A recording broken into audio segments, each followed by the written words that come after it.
Welcome and welcome back to our channel. நம்ம சேனல்ல பார்க்க போற ரெசிபி என்னன்னு பாத்தீங்கன்னா பிரெட் சீஸ் ரோல். ரொம்பவே creamy inside and வெளியில crispy-யான அந்த ரெசிபி நம்ம எப்படி செய்யலாம்னு பார்க்கலாம். அதுக்கு முன்னாடி சேனலை சப்ஸ்கிரைப் பண்ணாம இருந்தீங்கன்னா மறக்காம சப்ஸ்கிரைப் பண்ணிடுங்க. pan எடுத்துக்கோங்க. அதுல 2 ஸ்பூன் நார்மல் ஆயில் சேர்த்துக்கலாம். அப்படி இல்லனா நீங்க பட்டர் கூட ஆப்ஷனலா யூஸ் பண்ணிக்கோங்க. எண்ணெய் சூடாயிட்டதுக்கு அப்புறமா துருவி எடுத்துக்கிற 3 பல்லு பூண்டும் அதல நல்லா வதக்கிடலாம். பூண்டு வதங்கினதுக்கு அப்புறமா சின்னதா கட் பண்ணி வச்சிருக்கிற வெங்காயத்தை கூட நம்ம அதுல சேர்த்து நல்லா வதக்கி விட்டுறலாம். அதுக்கு அப்புறமா 2 ஸ்பூன் குடமிளகா, துருவி எடுத்துக்கிற கேரட் ஒரு 5 ஸ்பூன் வரைக்கும் சேர்த்துக்கலாம். உங்களுக்கு பன்னீர் இல்ல நான்வெஜ் ஆட் பண்ணனும்னு நினைச்சா கூட சின்ன சின்னதா கட் பண்ணி இதுல நீங்க ஆட் பண்ணிக்கலாம். இப்போ சீரகத்தூள் 1/2 ஸ்பூன், மிளகாத்தூள் 1/2 ஸ்பூன், உப்பு 1/2 ஸ்பூன் இதெல்லாமே சேர்த்து ஒரு 2 நிமிஷத்துக்கு லோ ஃப்ளேம்ல நம்ம நல்லா வதக்கலாம், பச்சை வாசனை போற வரைக்கும். நான் வந்து ப்ரௌன் பிரெட் யூஸ் பண்ணியிருக்கேன். நீங்க ஒயிட் பிரெட், மில்க் பிரெட் எது வேணா நீங்க யூஸ் பண்ணிக்கலாம். இதோட கார்னர்ஸை நம்ம கட் பண்ணிடலாம். இந்த கார்னர்ஸை தான் வந்து நம்ம இப்போ பிரெட் கிரம்ஸா யூஸ் பண்ண போறோம். ஸோ அது வேஸ்ட் பண்ணாம அதோட லேயரை இந்த மாதிரி மிக்ஸி ஜார்ல போட்டு நல்லா பவுடர் ஸ்டேஜுக்கு பிளெண்ட் பண்ணி எடுத்துக்கலாம். நடுவில் எதுவுமே வந்து கட்டியா இருக்கக்கூடாது. பாருங்க இந்த அளவுக்கு நல்லா பவுடர் ஸ்டேஜ்ல இருக்கணும். இப்போ மைதா தண்ணி நம்ம முதல்ல பண்ணி எடுத்துக்கலாம் கோட்டிங்காக. ஒரு பவுல்ல 2 ஸ்பூன் அளவு மைதா சேர்த்துருங்க. அது கூடவே 1 கப் அளவு தண்ணி. ரொம்ப கட்டியாவும் இருக்கக்கூடாது, ரொம்ப லிக்விடாவும் இருக்கக்கூடாது. கட்டி வராத மாதிரி நல்லா மிக்ஸ் பண்ணி வச்சுக்கோங்க.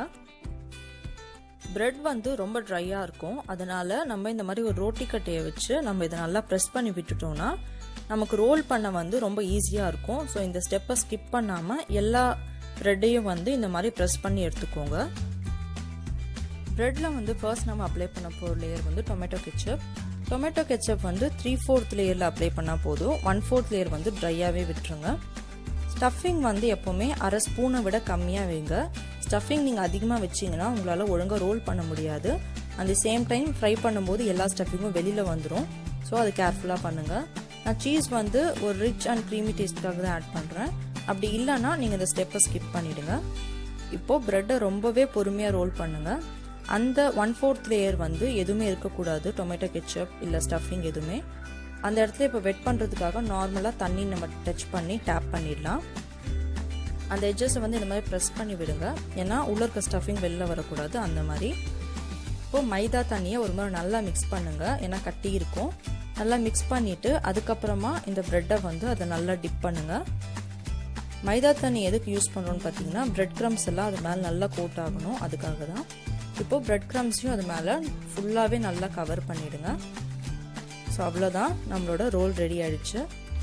இதே மாதிரி மீதி இருக்கிற எல்லா பிரெட்டுக்கும் பண்ணி ஒரு பக்கம் ரெடியாக வச்சுக்கோங்க. நான் வந்து கிரவுண்ட்நட் ஆயில் யூஸ் பண்ணியிருக்கேன். உங்ககிட்ட நார்மல் ரீஃபைண்ட் ஆயில் இருந்தாலும் நீங்கள் யூஸ் பண்ணிக்கலாம்.